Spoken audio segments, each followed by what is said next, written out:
चलिए आज हम लोग ये समझने वाले हैं कि प्रकाश का पूर्ण आंतरिक परावर्तन क्या होता है। बड़ी ही प्यार से समझेंगे, बड़ी ही आसान भाषा में समझेंगे, क्योंकि जब तक आप ये नहीं समझिएगा तब तक आप ये नहीं समझ पाइएगा कि हीरा क्यों चमकता है। गर्मी के दिनों में बालू वाले क्षेत्र में, रेगिस्तान वाले क्षेत्र में आपको आगे पानी दिखाई देगा जबकि पानी रहता नहीं है। तो ये सभी को समझने के लिए सबसे पहले आपको प्रकाश का पूर्ण आंतरिक परावर्तन क्या होता है इसको बड़ी प्यार से समझना होगा। तो चलिए आज हम लोग इसी को बड़ी प्यार से समझेंगे। वीडियो को पूरा देखिएगा, लाइक कीजिएगा, कमेंट कीजिएगा, दोस्तों भी जरूर से जरूर शेयर कीजिएगा। देखिए क्या होता है प्रकाश के पूर्ण आंतरिक परावर्तन। मेरे भाइयों, प्रकाश के पूर्ण आंतरिक परावर्तन के लिए दो शर्त होना चाहिए। दो शर्त रहेगा तभी ये घटना होगा। पहला शर्त क्या होगा? प्रकाश जब भी गमन करेगी सघन माध्यम से विरल माध्यम में, प्रकाश जब भी गमन करेगी किस माध्यम से किस माध्यम में? सघन माध्यम से विरल माध्यम में। और दूसरा शर्त आपतन कोण का मान हमेशा क्रांतिक कोण से बड़ा होना चाहिए।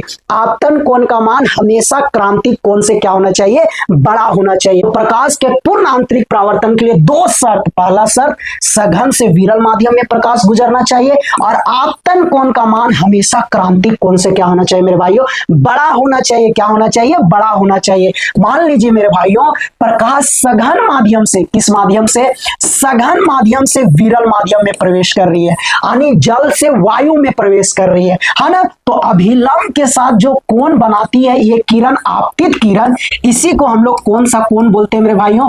आपतन कोण। कौन सा कोण बोलते हैं? आपतन कोण। और जब विरल माध्यम में प्रवेश करेगी तो अभिलंब से दूर भाग जाएगी। तो इस कोण को हम लोग कौन सा कोण बोलते हैं? अपवर्तन कोण। कौन सा कोण बोलते हैं मेरे भाइयों? अपवर्तन कोण। कौन सा कोण बोलते हैं? अपवर्तन कोण। क्रांतिक कोण क्या होता है मेरे भाइयों? क्रांतिक कोण क्या होता है? जब प्रकाश के किरण सघन माध्यम से विरल माध्यम में प्रवेश कर रही है, सघन माध्यम से कौन माध्यम में?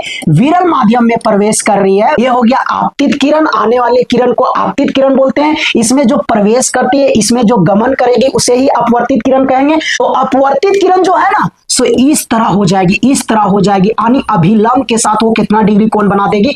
90 डिग्री कोण बना देगी। कितना डिग्री कोण बना देगी मेरे भाइयों? 90 डिग्री कोण बना देगी। तो जब अपवर्तित किरण इस तरह गमन करेगी, विरल माध्यम में ना प्रवेश करके इस तरह हो जाएगी, एकदम सीधा इधर भाग जाएगी, यानी अभिलंब के साथ 90 डिग्री कोण बनाएगी। तो उस स्थिति में ये आपतित किरण अभिलंब के साथ जो कोण बनाती है ना, यानी ये आपतन कोण जो होगा ना, इस स्थिति में उसी आपतन कोण को हम लोग कौन सा कोण कहते हैं मेरे भाइयों?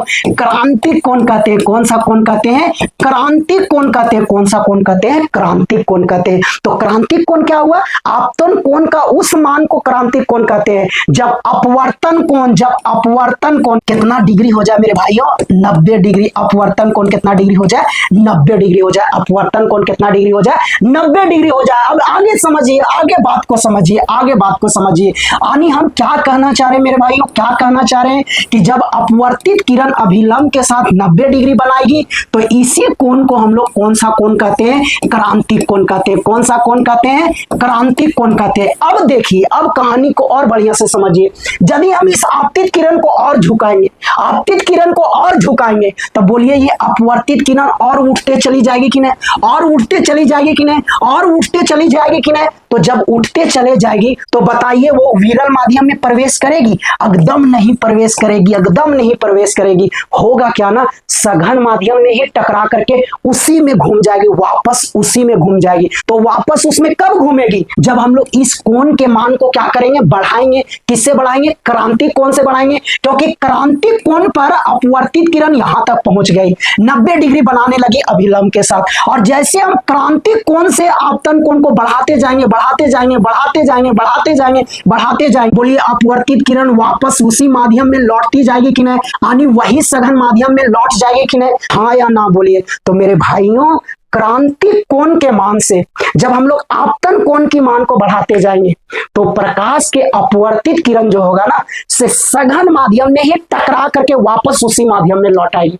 सघन माध्यम में ही टकरा करके वापस उसी माध्यम में लौट आएगी। इसी घटना को हम लोग प्रकाश के पूर्ण आंतरिक परावर्तन कहते हैं। और ये कब संभव है? ये कब होता है? जब पहला शर्त, प्रकाश सघन माध्यम से विरल माध्यम में प्रवेश करती है, सघन माध्यम से विरल माध्यम में प्रवेश करती है।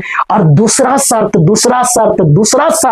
आपतन कोण का जो मान होगा, आपतन कोण का जो मान होगा, आपतन कोण का मान होगा वो हमेशा क्रांतिक कोण के मान से क्या होना चाहिए, बड़ा होना चाहिए। क्या होना चाहिए, बड़ा होना चाहिए। आपतन कोण का मान जब क्रांतिक कोण से बड़ा होते जाएगा ना, तो प्रकाश के अपवर्तित किरण विरल माध्यम में ना आकर के उसी माध्यम में वापस लौटना शुरू कर जाएगी, यानी सघन माध्यम से ही आएगी और टकरा करके फिर वही सघन माध्यम में वापस लौट जाएगी, बार बार टकरा करके उसी माध्यम में लौटते रहेगी। इसी घटना को पूर्ण आंतरिक परावर्तन कहते हैं। और ये तभी संभव हो पाता है जब प्रकाश सघन माध्यम से विरल माध्यम में प्रवेश करती है और आपतन कोण का मान क्रांतिक कोण से क्या होता है, बड़ा होता है, तभी ये संभव हो पाता है। और मेरे भाइयों, यही घटना के कारण हीरा चमकती है। रेगिस्तान में गर्मी के दिनों में आपको आगे पानी दिखाई देगा लेकिन रहता नहीं है, इसी घटना के कारण। गर्मी के दिनों में जब आप रोड पर चलिएगा ना, तो रोड के आगे भाग में आपको पानी दिखाई देगा। किसके कारण, प्रकाश के पूर्ण आंतरिक परावर्तन के कारण। तो प्रकाश का पूर्ण आंतरिक परावर्तन क्या होता है, आप बड़ी ही आसानी से समझ गए।